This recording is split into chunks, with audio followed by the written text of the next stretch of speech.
Գրեթե 35 տարվա շրջափակումից հետո առաջին անգամ հայկական բեռները անցնելու են Ադրբեջանի տարածքով։ Ակտաուից Բաքու, այնուհետև ադրբեջանական ու վրացական երկաթգծով ղազախական ցորենի առաջին խմբականակը առաջիկայում կմտնի մեր երկիր։ Օրեր առաջ Թբիլիսիում անցկացված Մետաքսի ճանապարհ 5-րդ համաժողովին Հայաստանի վարչապետը որոշումը պատմական որակեց։ Ադրբեջանը կարևոր քայլ արեց։ Նախագահ Ալիևը երեկ հայտարարեց, որ Ադրբեջանը վերացնում է իր տարածքով դեպի Հայաստան բեռների տարանցման սահմանափակումները։ Սա չափազանց կարևոր հայտարարություն է եւ ուզում եմ իմ գնահատակն արտահայտել Ադրբեջանի նախագահի այս քայլի առիթով եւ ողջունել այդ հայտարարությունը։ Հայաստանը նույնպես պատրաստ է ապահովել բեռնատարների տարանցումը Թուրքիայից դեպի Ադրբեջան եւ հակառակ ուղղությամբ։ Երթուղին Մարգարա, Եղեգնաձոր, Սիսիան, Գորիս, սա ըստ Նիկոլ Փաշինյանի այս պահին միակ գործող տարբերակն է։ Այն որ Ղազախստանից ցորենը հասնելու է Հայաստան արդեն հիմա, դա նշանակում է, որ բացվում են Հայաստանի արտաքին քաղաքական դիվերսիֆիկացիայի, այդ թվում մթերային անվտանգության հարցերը լուծելու նպատակով դիվերսիֆիկացիայի ճանապարհները։ Իհարկե, սա լիակատար ապաշրջափակման մասին չէ, ինչի, որովհետև մենք ունենք երկաթգծերի հատվածներ, որոնք վերականգնման ենթակա են։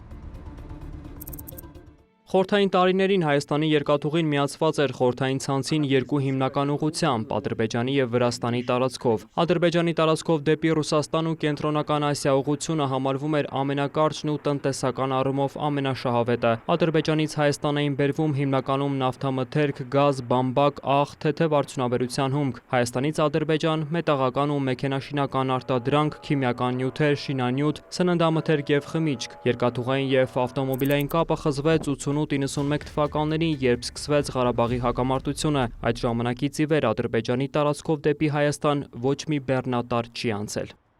Հատկապես 80-ականների վերջերին, 90-ականների սկզբներին մինչև շրջափակումը որոշակի ռիսկային ժամանակահատված եղել է, երբ որ բեռները երկաթուղային փոխադրումների ժամանակ թալանի են ենթարկվել, քարերով վնասվել են եւ այլն։ Բայց եթե համեմատենք ներկայիս բեռնաշրջանառության հետ, լուրջ ծավալներ են տեղափոխվել։ Ղազախստանից Ադրբեջան, ապա Վրաստանի տարածքով ցորենի խմբականակ ներմուծողը մասնավոր ընկերություն է։ Էկոնոմիկայի նախարարությունը անուններ ու մանրամասներ առայժմ չի հայտնում։ Պարզ չէ ցորենի ինչ խմբականակ ենք ներմուծում եւ ինչ գնով։ Նախարարը սակայն վստահեցնում է, ավելի մատչելի, քան Ռուսաստանից ներմուծվող ցորենն է։ Մենք երկար ժամանակ բանակցում էինք, որ Ղազախստանից ենթադրենք նույն ցորենի ձեռքբերման հնարավորություն լիներ, բայց ինքը բավականին թանկ էր ստացվում։ Օրինակ $280 եւ ավել։ Ինչու, որովհետեւ տրանսպորտային շատ մեծ ծախսեր կային։ Իսկ նոր հաղորդակցության ու պարագայում օրինակ ինքը բավականին էժանանում է։ Բեռնափոխադրումներ իրականացնող ընկերության տնօրենը հետաքրքրությամբ, բայց զգուշավոր է խոսում Ադրբեջանի տարածքով բացվող լոգիստիկ նոր հնարավորության մասին։ Ընկերությունը, որ անցած տարի առաջինը Կենտրոնական Ասիայից Ղազախստանի տարածքով դեպի Թուրքմենստան, ապա Իրանի տարածքով Հայաստան բեռնափոխադրումներ սկսեց, շրջանցելով Վերին Լարսը, գործընկերներից պարբերաբար լսում է ադրբեջանցի մաքսավորների ոչ բարեխիղճ աշխատանքի մասին։ Ըստ մեր Ղազախ եւ Թուրքիայի եւ այլ երկրների գործընկերների, որոնք արդեն գնում են Ադրբեջանով, սույն երթուղով գնում են Ադրբեջան, դուրս են գալիս Վրաստան, այնքան էլ գոհ չեն ադրբեջանական տարածքից, որտեղ այնտեղ օտար պետություն է, ինքը կարող է ցանկացած ժամանակ մեքենան կանգնացնել ստուգման, վերանայման, առաջացնել ցանկացած խնդիրներ, դա յուրաքանչյուր պետություն կարա իր սահմանին դա իրականացնել, իսկ Հայաստանը կարա անի։ Դրա համար մենք չգիտենք, դեռ սպասում ենք, թե ինչ խմորումներ տեղի կունենա, եթե վերաբերմունքը նորմալ լինի հայկական բեռների նկատմամբ, իհարկե նոր ճյուղ է, մենք էլ ենք շահագրգռված, նույնիսկ Եվրոպա գնալու համար շատ հարմար կլինի, կմտնի Ադրբեջանով Հայաստան, Թուրքիա ու կշարունակի ճանապարհը։ Պատկերը առավել դրական կլինի, եթե վերագործարկվի երկաթգիծը, բեռները Ադրբեջանի տարածքով ուղիղ Հայաստան մտնեն, հետո արդեն Թուրքիա ու Եվրամիություն։ Լոգիստիկայից հանգույցի մասին քննարկումներ արդեն ունեն տարբեր գործընկերների հետ։ Սպասում ենք սահմանի բացմանը։ Պայմանագրեր ունենք ղազախական ընկերությունների հետ բեռնափոխադրող, ունենք թուրքական ընկերությունների հետ պայմանագիր, որոնք ունեն իրենց սեփական ավտոպարկը, որոնք պատրաստ են տրամադրել մեքենաներ Հայաստանից բարձել, վերաբարձել եւ գնալ Թուրքիայի սահմանով դեպի Եվրոպա։ Հարցով հետաքրքրված են հատկապես չինացի գործընկերները։ Արմեն Սահակյանը չինական բեռնափոխադրող խոշոր ընկերությունների ներկայացուցիչների է հրավիրել Հայաստան, քննարկում են տարանցման նոր հնարավորությունները։ Չինաստանից եթե երկաթուղին կարողանանք կապել Ադրբեջանով Հայաստանի հետ, այնուհետև կապենք Թուրքիայի հետ, միանգամից դուրս կգանք Եվրոպա, որը շատ մեծ տարանցիկ հնարավորություններ կտա, նախ գինը կեժանանա, իհարկե երկաթուղին ավելի երկար է ժամանակի տեսակետից, քան մեքենան, բայց ինքը ավելի կրկնակեժան է, քան մեքենան։ Դրա համար գնային տարբերակով ինքը կունենա պահանջարկ, ինչպես նաև ծանրաքաշ ապրանքների համար կունենա պահանջարկ, քան մեքենան, դե մեքենան մինչև 20-22 տոննա ենք բարձում, իսկ կանտեյները կարող ենք մինչև 28 տոննա բարձել։ Դրա համար դա էլ ունի իր ապագան։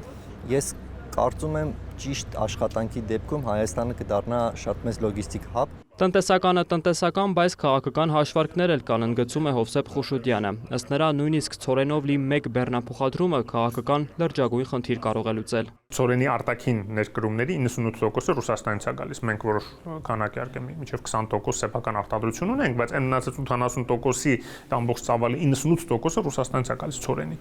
Իսկ հիմա, եթե մենք ցույց ենք տալիս, որ մենք հնարավորություն ունենք գնել Ղազախստանից, վաղը հուսով եմ նաև հնարավորություն կունենանք Ուկրաինայից գնել, այս դեպքում արդեն Ռուսաստանից ցույց ենք տալիս, որ մենք այդ հարցում էլ քեզանից կախված չի։ Քաղաքական խնդիրը լուծում նաև Ղազախստանը, շրջանցելով Ռուսաստանը, շարունակում է փորձագետը։ Միջինասիական երկրները, կենտրոնական ասիական երկրները ուզում են շրջանցիկ ճանապարհ գտնել, այսինքն ալտերնատիվ ռուսականին եւ կապվել Եվրոպայի հետ, իսկ մասամբ նաև Թուրքիայի հետ, իսկ Թուրքիայից հետո նաև Եվրոպայի հետ, շարունակելով այդ ճանապարհը, խուսափելով ռուսական ճանապարհները, այլ ուղիղ, իսկ ուղիղը գալիս է Ադրբեջանով Հայաստանով Թուրքիա եւ Ադրբեջանով Վրաստանով Թուրքիա։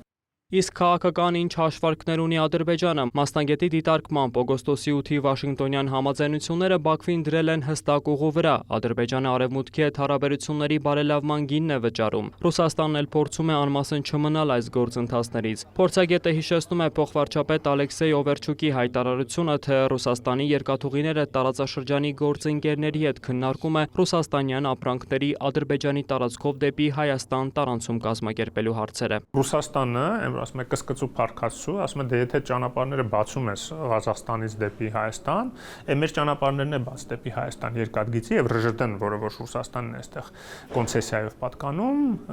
սկսի ավելի մեծ փողեր աշխատել կոպիտ ասած, որովհետև եթե ռուսական բեռները, որը որ Հայաստանի հետ առևտրի միջոցով, գիտեք, այդ բեռնափոխադրումները ֆուրերով է արվում Վրաստանով, գա արդեն Դաղստան, Ադրբեջան, Հայաստան ճանապարհով կամ Դաղստան, Ադրբեջան, Վրաստան, Հայաստան, ինքը շատ ավելի էժան է լինելու։ Որ հարավկովկասյան երկաթուղիները կարող է իրավիճակից օգուտներ ստանալ եւ ներդրումներ անել, մատնանշում է նաեւ տնտեսագետը։ Հարավկովկասյան երկաթուղիները իր կոնցեսիոն համաձայնագրում մի կետ է ամրագրել, որում նշվում է, որ եթե ճանապարհները ապաշրջափակվեն եւ բացի Հայաստան-Վրաստան ճանապարհահատվածից հնարավորություն ընձեռվի երկաթուղային հաղորդակցությամբ նաեւ այլ երկրներ դեպի Ռուսաստան, աբխազական երկաթուղը օգտագործելով դեպի Ռուսաստան դուրս գալ, այդ պարագայում իրենց ներդրումները մի քանի անգամ ավելի կավելանան եւ կարդիականացնեն ենթակառուցվածքներ, այսինքն նույնիսկ կազմակերպությունը, որը վերցրել է կոնցեսիոն կառավարման մեր երկաթուղային ցանցը, այդպիսի նախապայման է սահմանել, որ միայն այդ դեպքում ինքը պատրաստ է մի քանի անգամ ավել գերազանցող ներդրումներ իրականացնել։ Այս դիտակետից բացվում են արդեն այլ հնարավորություններ եւ հուսանք, որ կհաջողի նախաձեռնությունը։ Ադրբեջանի ու Հայաստանի միջև տարանցիկ խոչընդոտների վերացման թեման նաև միջազգային արձագանք է ստացել։ Եվրամիությունը վճռական աջակցություն է հայտնել գործընթացին, ողջունել նաև Գյումրի-Կարս երկաթուղու վերականգնման թեմայով Հայաստան-Թուրքիա հերթական հանդիպումը նախապատրաստելու հայտարարությունը։ Մինչ այդ հայաստանյան փորձագիտական կենտրոնները ուսումնասիրում ու հետազոտում են, թե ինչ կտա մեր երկրին հաղորդուղիների ապաշրջափակումը։ Նման մի հետազոտություն առաջիկայում կհրապարակի Ամբերտ կենտրոնը Անվտանգության խորհրդի գրասենյակի պատվերով։ Հետազոտողները հաշվարկել են երթուղիների կրճատումը կբերի Հայաստան-Թուրքիա առևտրի չափավոր աճի 2-ից մինչև 16%։ Թրիփ ուղին 85%-ով շահագործելու դեպքում միջին հոսքը օրական կկազմի շուրջ 200-ից 310 բեռնատար, իսկ 95%-ի դեպքում 300-ից 450 բեռնատար, ինչը կավելացնի Հայաստանի տնտեսական կարողությունները։ Ավելի քան 3 տասնամյակ առաջ Հայաստանի առջև փակված երկաթե վարագույրները կարծես բացվում են, ճանապարհ տալով առաջին բեռնատարներին։ Փորձագետները վստահ են, տարածաշրջանը փոխվում է դանդաղ, բայց անշրջելիորեն։ Վոլոդիա Մուշաղյան, Ռաֆիկ Սողոմոնյան եւ Գևորգ Զաքարյան, Կիրակնորյա լուրեր։